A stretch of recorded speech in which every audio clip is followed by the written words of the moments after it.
Project ఇవ్వాలని ఆయననే demand చేసిండు. మరి కొన్ని రోజులైనాక ఏమనిపించిందేమో, దీంట్లో సరిపోని కమిషన్స్ రావు, అదిగాక అంబేద్కర్ పెట్టే ప్రాజెక్ట్ ఎందుకు ఈ కాంగ్రెస్ వాళ్ళకి. ఇది నాకు ఆనాడున్న చాలా పెద్ద మనిషి, ఇరిగేషన్లో ముఖ్యుడు చెప్పిన విషయం. Doctor B R Ambedkar Pranahita Chevella project మార్చి ఈ కాళేశ్వరం ప్రాజెక్టు చేయడానికి కేసీఆర్ కకృతి తప్పితే మరొకటి కాదు, కమిషన్ల కకృతి తప్పితే. ఈరోజు తెలంగాణలో కరువు రాకపోయేది, ఈరోజు రైతులు ఇబ్బంది పడేవాళ్ళు గారు. ఆనాడు మొదలుపెట్టిన పనులు తుమ్మడిహట్టి ప్రాణహిత చేవెళ్ళ ప్రాజెక్ట్ చేసుంటే తాగునీకి ప్రాబ్లం లేదు, ఆ 16 లక్షల ఎకరాలకు నీళ్ళు వచ్చేవి, ఉత్తర తెలంగాణ నార్త్ తెలంగాణ సస్యశ్యామలయ్యేది. నీ కకృతి కోసం, మీ కమిషన్ల కకృతి కోసం, మీ కాంట్రాక్టర్ల దోస్తుల కోసం ప్రాజెక్ట్ని రెండింతలు పెంచిండ్రు. అదే ఆయకట్టుకి 80,000 కోట్లు. ఇది నేను గతంలో చెప్పినా మళ్ళీ చెప్తున్నా మీకు. సిడబ్ల్యూసి 80,000 కోట్లకు అనుమతి ఇచ్చింది. 80,000 కోట్లకి అనుమతిస్తే ఇప్పటికే 94,000 కోట్లు ఖర్చు పెట్టిండ్రు. ఎవడబ్బసొమ్మని?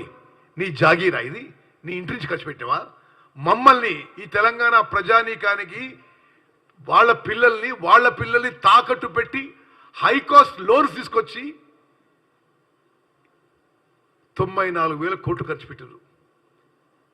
ఎంత దానికి మొత్తం కొత్త ఆయకట్టు 90,000 ఎకరాలు. ఇంకోటి, ఇప్పుడు దానికి పూర్తి చేయడానికి 2 ఏళ్ల క్రితం CAG control auditor general of India అంచనా పేరు ప్రకారం 2 ఏళ్ల క్రితం ఇప్పుడు 1,27,000 కోట్లు అవుతుంది. అసలు పూర్తి వరకు ఎంత కావచ్చు? 1,50,000 కోట్లు కావచ్చు. మరి ఎవడబ్బసొమ్మని నువ్వు ఆ ప్రాణహిత చేవెళ్ళ ప్రాజెక్టు మార్చేసి దీన్ని చేసినావు? నీ కమిషన్లు కొరకు కాకుంటే మనకు ఏ కారణం ఉంది? ఈరోజు ఈ కరువు వచ్చేదా? ఈరోజు రైతుల పంటలు ఎండిపోయా? పూర్తిగా నువ్వే కారణం అని చెప్పి మనం చేస్తాను. అన్ని దర్యాప్తు సంస్థలు చాలా స్పష్టంగా మేడిగడ్డ బ్యారేజ్ గురించి అన్నాయి.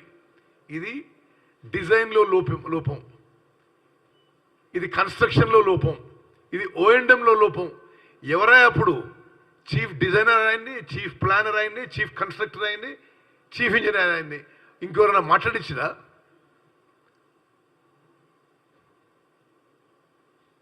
ఒళ్ళంతా పొగరుతో నిండిపోయి కళ్ళు నెత్తికెక్కి ఒక ముఖ్యమంత్రిగా అడ్డగోలుగా ప్రవర్తిస్తే ఈరోజు జనం నిన్ను బొంద పెడితే 104 ఎమ్మెల్యేల నుంచి 39 పడ్డారు.